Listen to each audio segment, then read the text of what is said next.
మెదక్ జిల్లా నిజామపేట మండలంలోని ముంపునకు గురైన నందగోకులం, నస్కల్, రాంపూర్ గ్రామాల ప్రజలను సురక్షిత ప్రాంతాలకు తరలించినట్లు ఎంపీటీఓ రాజారెడ్డి తెలిపారు. కామారెడ్డి జిల్లా బీబీపేట మండలం కేంద్రంలో ఉన్న చెరువునకు ఆనుకుని ఈ గ్రామాలు ఉన్నందున ప్రజలను సురక్షిత ప్రాంతాలకు తరలించి సహాయ సహకారాలు అందజేస్తున్నట్లు ఆయన తెలిపారు. అలాగే ప్రజలను ఆదుకునేందుకు రెవెన్యూ, ఎన్డీఆర్ఎఫ్, పోలీస్ బృందాలు నిరంతరం శ్రమిస్తున్నాయని వెల్లడించారు. బీబీపేట చెరువు కట్టను తాము సందర్శించామని, ఇప్పటికైతే ప్రమాదం లేదు కానీ అశ్రద్ధ వహించరాదని ప్రజలకు సూచించారు. నిజాంపేట్ మండల్లో నస్కల్, రాంపూర్, నందోగుల్ గ్రామాల ప్రజలకు ముప్పుగా ఉందని చెప్పేసి ఏదైతే కామారెడ్డి జిల్లాలోని బీబీపేట చెరువు, పెద్ద చెరువు గండి పడడం చేత ఆ గండిని పూడ్చడానికి నిన్న కూడా అధికార యంత్రాంగం అన్ని కూడా అందరూ కూడా సహకరిస్తూ ఆ గండి పూడ్చడం జరుగుతుంది.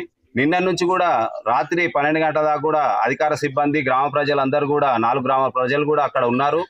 వారికి తోడుగా రాత్రి ఏదైనా ముప్పు జరిగితే ఆ ప్రమాదంలో ప్రజలందరూ నష్టపోతారని చెప్పేసి గౌరవ ముఖ్యమంత్రి రేవంత్ రెడ్డి గారు, అలాగే గౌరవ కలెక్టర్ గారు, ఇన్ఛార్జి మంత్రి అయినటువంటి వివేక్ వెంకటస్వామి గారు, మన స్థానిక ఎమ్మెల్యే అయినటువంటి మైనంపల్లి రోహిత్ గారు, అలాగే హనుమంతరావు గారు కూడా అధికారులను ఆదేశిస్తూ ఆ పార్టీ పరంగా కూడా అందరు కూడా ఏది లేకుండా పార్టీలకు అతీతంగా కూడా గ్రామ ప్రజలందరూ సహకరించాలనే ఉద్దేశంతో వర్షం వచ్చినా మళ్ళీ మనకు కట్టదిగే ప్రమాదం ఏం లేదు.